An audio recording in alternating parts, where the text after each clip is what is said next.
Let me tell you a story about something unexpected, something that started with a tiny, helpless bird and a regular guy who never thought he'd become its lifeline. Imagine walking down the street or through your backyard, and you hear this tiny, desperate chirping. It's not just noise. It's a cry for help. What would you do?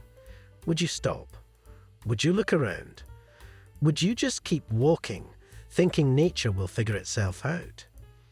That's exactly the moment that changed everything for this guy. It was May 22nd, just a regular day. The sun was out, birds were singing, the kind of day you don't expect anything out of the ordinary to happen. But then he heard it, that sound. A sharp, desperate little chirp coming from the ground. He followed it, looked around, and there it was. A tiny bird, alone, weak, looking up at him. No nest in sight, no other birds. Just this tiny little creature, barely strong enough to lift its head. What would you do? Would you walk away, hoping it somehow figures things out? Or would you pick it up, knowing that now you're responsible for this tiny life? He hesitated, but something in him just wouldn't let him leave. He picked up the little bird, cupping it gently in his hands. It was so small, so fragile, like it could break at any second. The first few hours were nerve-wracking. The bird wouldn't stop crying. It was hungry, scared, confused. The guy had no idea what he was doing. Have you ever been in a situation where you're trying to help, but you have no clue how? That's exactly how he felt. So he did what any of us would do. He looked it up. What do you feed a baby bird? How do you take care of it? Should he even be touching it? There was so much conflicting advice, but one thing was clear: this bird wasn't going to survive on its own. By the third day, things were changing. The bird was getting used to him. It still cried for food, but now it knew help was coming. He started teaching it small things, like perching on his finger. It was clumsy, awkward, but it was trying. It's kind of like watching a toddler take their first steps. You know they'll get there, but you also know they'll fall 100 times before they do. Then came the first attempts at flying. Have you ever seen a bird try to fly for the first time?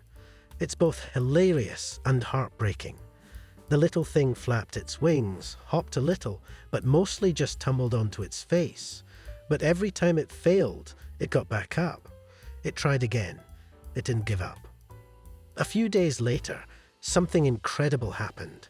It perched for the first time.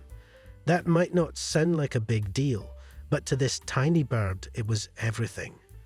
It was a sign it was getting stronger. Its feathers started changing, fluffing out. It was growing. Then came the next challenge: water. Birds need to clean themselves, but would it even know how? He set up a little bowl of water and waited. At first, nothing. Then, suddenly, the bird jumped right in, splashing, shaking its tiny feathers. It was the first time it looked truly happy. Every day, it got a little stronger. It started hopping from his leg to his shoulder. Then, short flights around the house. It was getting ready. By the 10th day, it was obvious it wasn't ready to be on its own. It still depended on him for food. And that was the hard part, knowing that as much as he cared for it, it had to learn to be independent. By the 15th day, something changed. The bird was starting to pick up food on its own. It didn't need him as much anymore. But here's the thing: every time he called, it still came. It would fly straight to his shoulder like it belonged there. Over the next few days, it got braver. It flew around the house, then outside, exploring the garden. Every time, though, it came back. It wasn't just about survival anymore. This bird had a choice, and it kept choosing to stay. Then came the day he had been dreading. It was time to let it go. He took it outside, gave it one last look, and waited. Would it leave? Would it finally fly off and never look back? It didn't. The bird flew up, circled around, and came right back to him. No hesitation, no fear. It had found its home, not in a nest, but with him. Even when it met other birds, it still stayed. It had the chance to leave, to be part of its own kind, but it never did. No matter how far it flew, it always came back. And that's the part that really makes you think. Why do some animals, even when given total freedom, choose to stay? Maybe it's loyalty. Maybe it's love. Maybe it's something we don't fully understand. But one thing's for sure, when you help an animal, you're not just saving them.